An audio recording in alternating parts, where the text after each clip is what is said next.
Yo, what's up, family? Before we start the video, please leave a like, subscribe, and share to any and everyone that you can. Just read out there a little bit more. With that being said, let's get right into the video. San Antonio Spurs big man Victor Wembanyama returned from injury versus the Thunder and made a huge difference in just 20 minutes, and I wanted to take a look, so let's get into the film.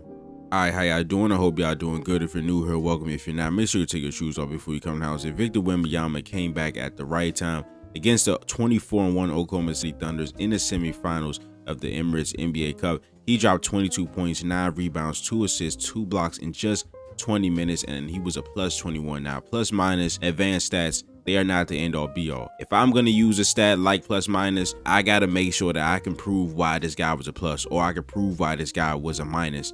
And the moment Victor Wembanyama stepped on the floor, you saw how the game changed in the favor of the San Antonio Spurs. For a lot of this night, the Thunder elected to put smaller guys on him like J-Dub, Alex Caruso. We saw Alex Caruso do a phenomenal job against Nikola Jokic, like getting up under him and not letting those guys like dribble and just making it hard for them to move around. Of course, they can shoot over him, but they're going to have to get it as soon as they get the ball because Alex Caruso is going to be right under them. But on the glass, if you have a small on him, he's just going to wreak havoc on the glass. He only had 2 offensive rebounds, but he drew a lot of fouls. He drew a lot of attention on the glass. So here immediately gets the tip in when he gets into the game.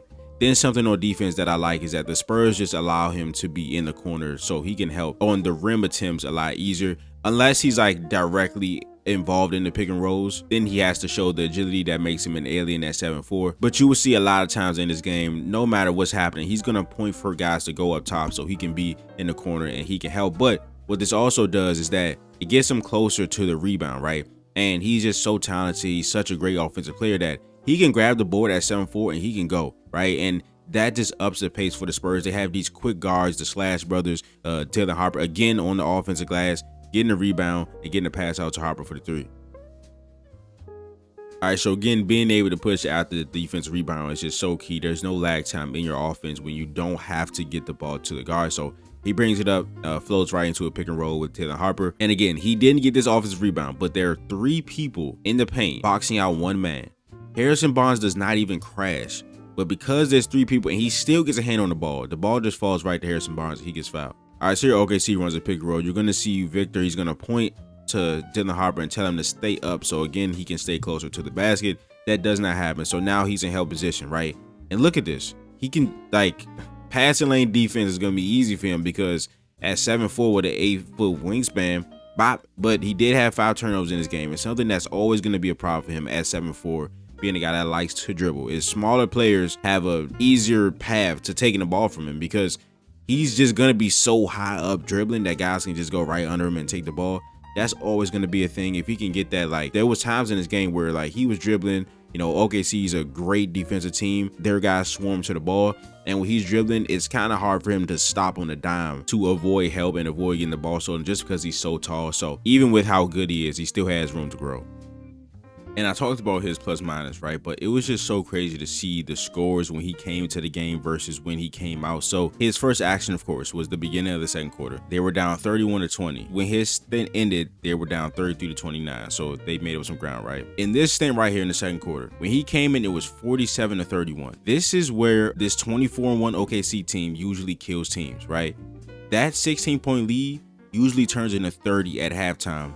And that's when Shai Gilgeous-Alexander, Chad Holmgren, J-Dub can rest in the fourth quarter. Victor Wembanyama coming in and the Spurs being able to chop this lead down to 49-46 after being down 16 saved this game. Because we've seen so many times where this team kills teams when they have a lead and they go on another run and now the game is over. So shouts out to Vic and the Spurs there because I believe that really saved the game. But look how crazy this is. They got him bringing up the ball and doing handoffs with De'Aaron Fox. Such a great play by the Spurs because, well, it would be even better if there was an actual big on Victor Wembanyama, right? But you got J-Dub, you got Dort. Even if this is defended pretty well, which it is, all right, they don't want to switch this matchup. They wanted Jalen Williams, they wanted Alex Caruso on Victor Wembanyama. De'Aaron Fox is still one of the fastest guards in the NBA, right? And if you've been around my channel, you've heard me say this a lot. It only takes a half a step. It only takes a half a second for NBA players to take advantage of an advantage. And even though this is defended pretty well, because they are not switching this, Ludor has to jump under this,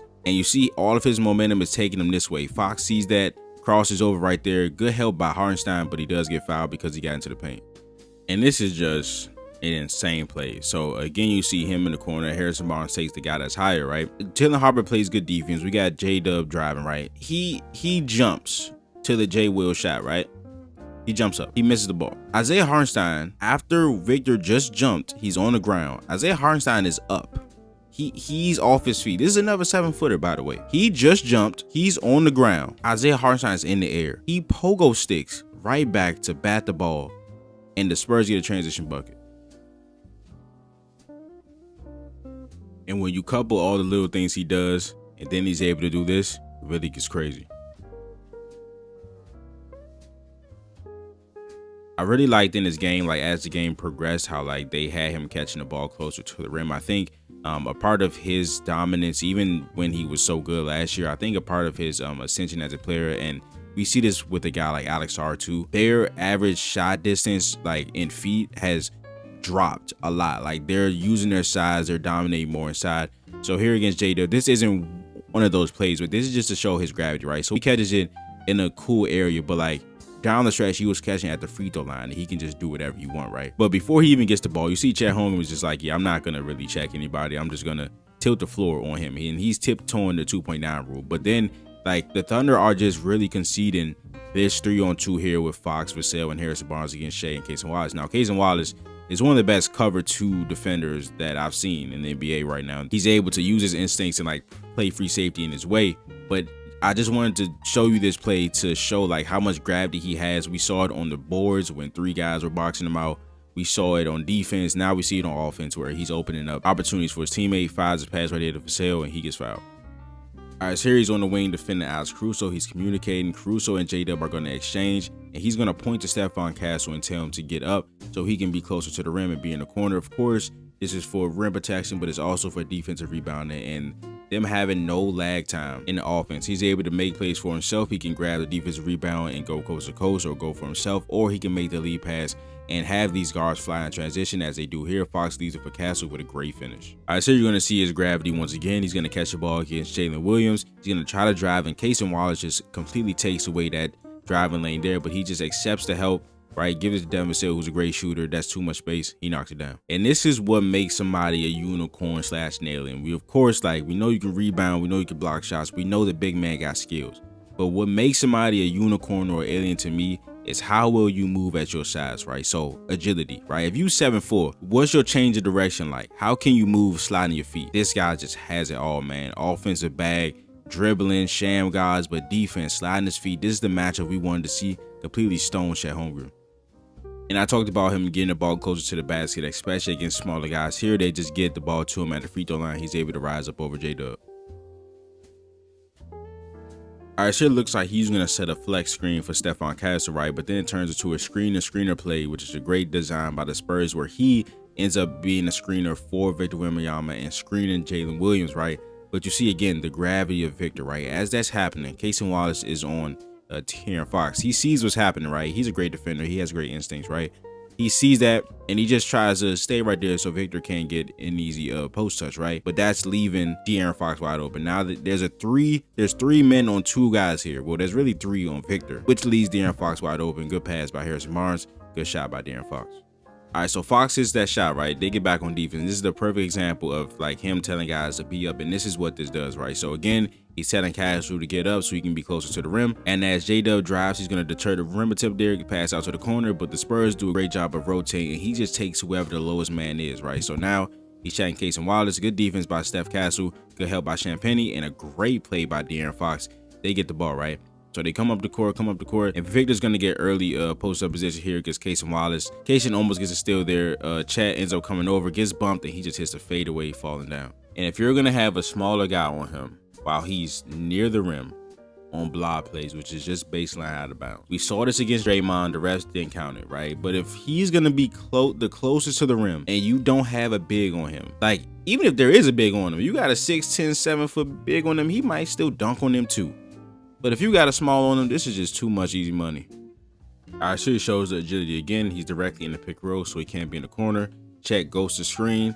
He's going to be in help position. They get it to Chet. He's able to slide his feet, force a pass, right? Then he's going to get on to Shea, get them long arms out there. Shea got to really float it up to get it over him and miss, right? They go down the court and they get Early post up position for him again. And again, this Thunder team is one of the best in turning you over, and of course turning those turnovers into points. And in a 1-point game, 3 minutes left, you don't want that, right? So J-Dub makes a great play on the ball. But this catch, there are perks. If you didn't know, there are perks of being 7'4" with an 8-foot wingspan. And his arm literally looks fake right now. And he's able to retain the ball and get fouled. But that's the difference between them going down and getting a layup and you getting fouled. All right, so again, they elect to get him at the free throw line. Great play. They completely cleared out for him. You see Dan Vassell go to the wing, and he's able to get a clear touch at the free throw line. As Crusoe plays as good defense as you can, knocks the ball away from him one time, but Victor just uses his size. Again, the little things, man. 2-point game. They won this game by 2 points. Free throw goes up. He got 2 people boxing him out. He continuously goes for the board and gets fouled. And he goes to the line and he makes 2 and makes it a 4-point game. So imagine he didn't do this. They go down, they score, right? Now it's a tie game. Completely different ball game. Game might go into overtime. You never know what happens in overtime. 2-point game, 2 people boxing him out. He gets fouled, goes to the line, and makes it a 4-point game. But that is a video. If you enjoyed it, please leave a like, subscribe, and share to any and everyone that you can. Just read out there a little bit more. And I will see you guys in the next video. But this is Nick. Peace.